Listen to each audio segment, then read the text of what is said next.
And so we are going to go to the fourth major point, or the next major point. What do we do with money? What does good management entail?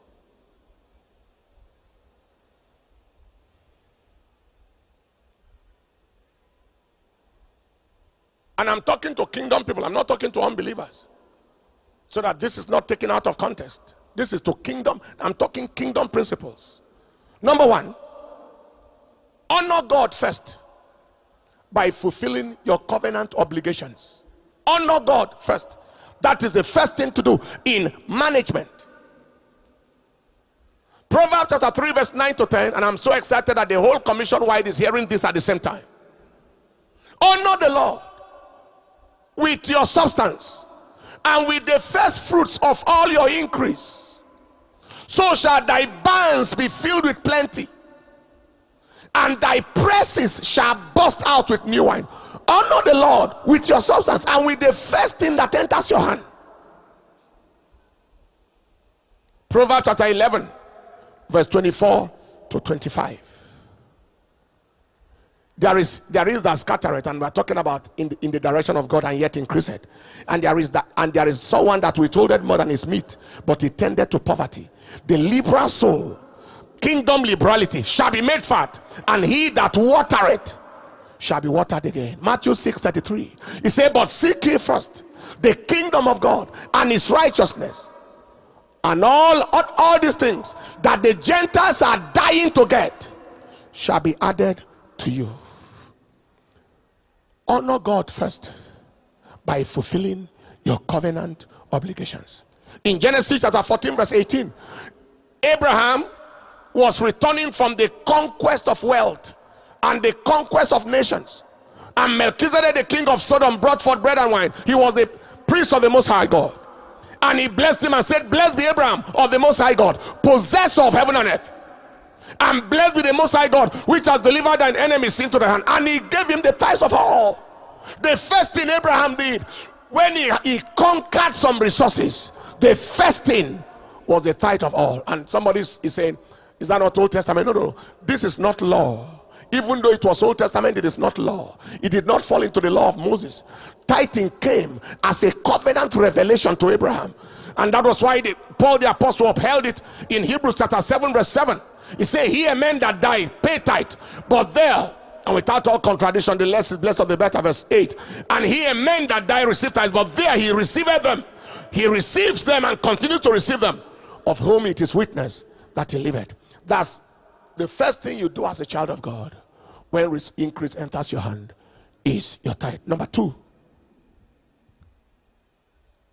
maintain a reserve. Don't spend everything. In case you're asking, what do I do? We'll come to that shortly. But you don't spend everything. In Proverbs chapter 21 verse 20, look at what the Bible said. He said, there is treasure to be desired, and oil in the reserve of the wise, in the dwelling of the wise. But a foolish man spendeth it up. It's only fools that spend everything.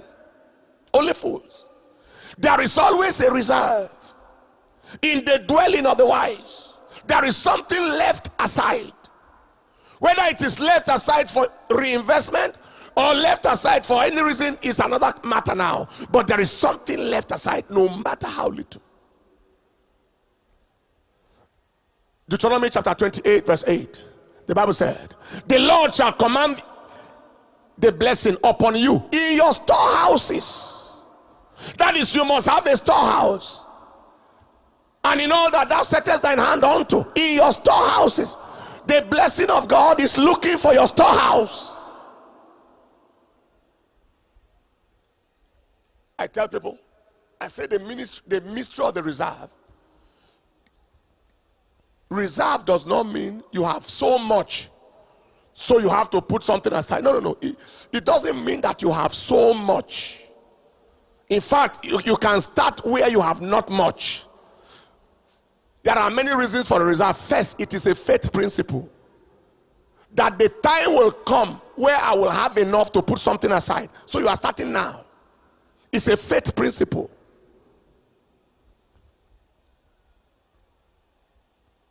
Also, it is obedience of divine commandment. The Lord shall send a blessing in your storehouses. And also, it is a strategy against wastefulness. Because money is wasted when it is not given assignment. It is a strategy against wastefulness. Money that is hanging anywhere is soon lost. So it is not that I have so much money, so I'm putting aside. From when you don't have enough, and then I'm going to tell you now what to do with what you are putting aside. These are all scriptures and kingdom principles. When you think about government having a strategic reserve or this organization, these are all scriptural principles.